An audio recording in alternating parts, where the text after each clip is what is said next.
हमारे YouTube channel Janwani पर आपका हार्दिक स्वागत है और भारतीय नववर्ष की आप सब दर्शकों को हार्दिक शुभकामनाएं।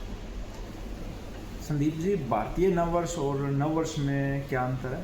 हाँ संजय भाई, ये बड़ा अच्छा क्वेश्चन है कि भारतीय नववर्ष हम क्यों बोलते हैं। देखिए, जो भारतीय नववर्ष है वो चैत्र मास की प्रतिपदा यानी कि एकम तिथि से शुरू होता है, शुक्ल पक्ष से शुरू होता है और ये जो है सृष्टि संवत है। जैसे आपने देखा होगा कि जितने भी कैलेंडर होते हैं, कोई ईस्वी से संबंधित है, कोई भारतीय, जैसे आप पंचांग मंगाते हैं तो वो विक्रमी संवत, सृष्टि संवत होता है। तो संवत आप मुसलमानों में जाएंगे तो वो हिजरी संवत होता है। तो उनका जो मोहम्मद साहब से शुरू हुआ उसको हिजरी संवत बोलते हैं। उसकी उम्र आज के समय में 1445 साल है। जो ईसा मसीह, जो क्रिश्चियनों के जो प्रवर्तक हुए, उनको आज 2026 साल हुए, तो उनका जो कैलेंडर है वो 2026 से है। हमारा जो सृष्टि संवत है संजय भाई, मैं आपको बताना चाहूँगा, इसकी जो गणना है, काल की गणना जो है, उसको आज आप सोचो कितने वर्ष हो गए होंगे। उसका आज जो चल रहा है वो 1,98,08,53,127वां वर्ष शुरू हुआ है। और इसको सृष्टि संवत क्यों कहते हैं? क्योंकि इसी दिन ब्रह्मा जी ने सृष्टि की रचना की थी। सृष्टि की रचना का मतलब है कि मानव जीवन को अवतरण किया था। जो प्रथम मनुष्य माना जाता है मनु, जो ब्रह्मा के पुत्र थे, तो उनको धरती पे उतारा था और पूरी सृष्टि की रचना की थी, इसलिए ये सृष्टि संवत है। फिर एक आता है जो हमारे घरों में पंचांग आता है, जिसको आज माना जाता है 2083, विक्रमी संवत 2083। वो विक्रमी संवत क्यों है?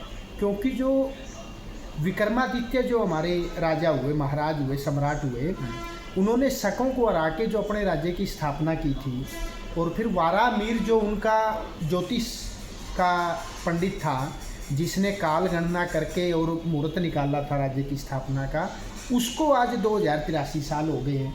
तो विक्रमी से अगर हम विक्रमादित्य से जो विक्रमी संवत आई उसके 2083 साल, जो हमारा वैदिक जो कैलकुलेशन है जिसको सृष्टि संवत बोलते हैं, उसको 1,96,08,53,127 साल।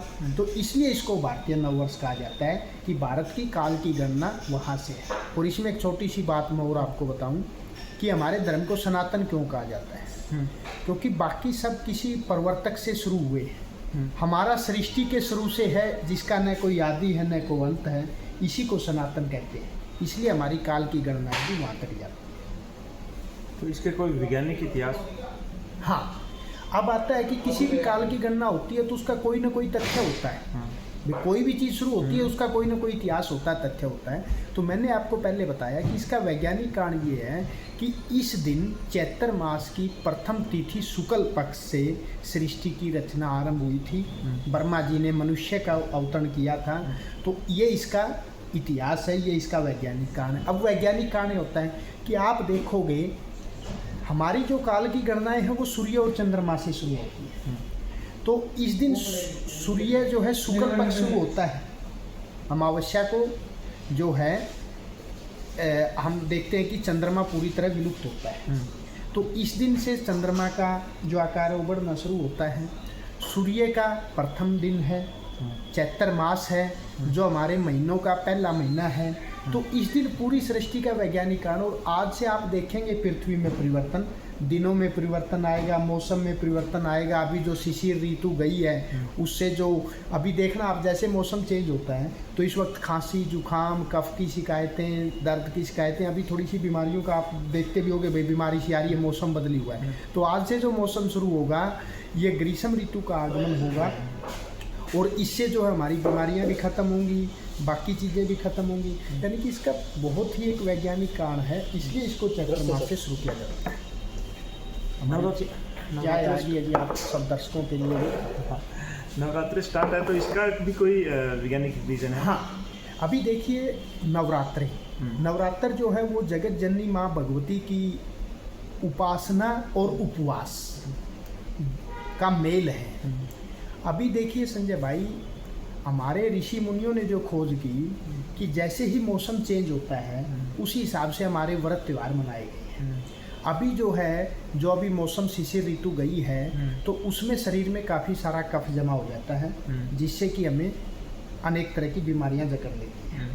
तो उपवास से क्या होता है, अभी मॉडर्न साइंस ने भी ये खोज की है कि जब आप उपवास करते हैं तो आपका शरीर के अंदर जितने भी विजातीय तत्व हैं, जितने भी टॉक्सिन्स जिसको हम मेडिकल की भाषा में बोलते हैं, तो शरीर उनको यूटिलाइज करता है और शरीर एकदम से तरोताज़ा हो जाता है उपवास से। तो अब जो ये मौसम चेंज हुआ है, इसके लिए ये 9 दिन का जो माँ भगवती का हमने एक त्यौहार रखा गया, माँ भगवती की पूजा का, तो 9 दिन लगातार उपवास करने से आपके शरीर की जितने भी टॉक्सिन्स हैं, आजकल देखिए कैंसर बहुत बढ़ रही है। कैंसर क्या होता है, शरीर में आपके टॉक्सिन इकट्ठे हो जाते हैं, वो निकल नहीं पाते हैं, हम लगातार खाते रहते हैं, दिन में 6 टाइम खाते रहते हैं, वो टॉक्सिन बढ़ते जाते हैं और वो अंत में जाके कैंसर का रूप ले लेते हैं। अगर आप 9 दिन तक सिर्फ फल और जल पे रहते हैं तो आपके शरीर में जितने भी टॉक्सिन्स हैं, जितने विजातीय तत्व, वो सारे बॉडी एक्सक्लूड कर देती है, उनको यूज कर लेती है और आप बीमारियों से बच जाते हैं। ये तो है इसका वैज्ञानिक पक्ष। दूसरा क्या होता है,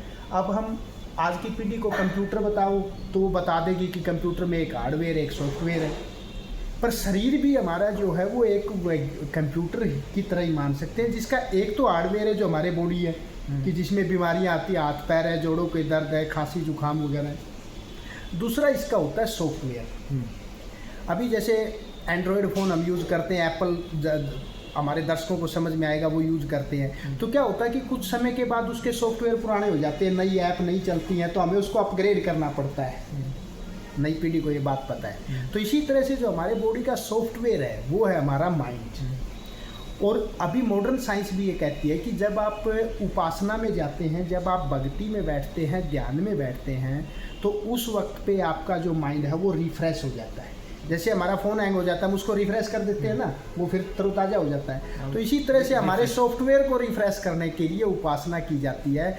और नए साल के ऊपर हम कोशिश करते हैं कि व्रत के द्वारा हम जो है अपने हार्डवेयर को ठीक करें और उपासना के द्वारा अपने सॉफ्टवेयर को ठीक करें। साल की पहली ताकि हाँ भाई, जैसे गाड़ी की सर्विस होती है ऐसी बॉडी की सर्विस होती है। तो ये जो नव वर्ष जो है ये पूरा वैज्ञानिक आधार है, पूरे इसका इतिहास है और इसीलिए इसको मनाया जाता है। तो दर्शकों के लिए भी ये अच्छी जानकारी रहेगी, हमें लगता है उनको पसंद आएगी। तो आप सब लोग हमारी जानकारी जैसी भी आपको लगे उस पर कमेंट किया करो, उसको शेयर किया करो, लाइक किया करो। और आप सबको अनेकों अनेकों शुभकामनाएं और माँ भगवती आपके जीवन पर अपनी कृपा बनाए रखें और आप भी उपासना और उपवास से अपने हार्डवेयर और सॉफ्टवेयर को अच्छा करो। इन्हीं सब शुभकामनाओं के साथ नमस्ते।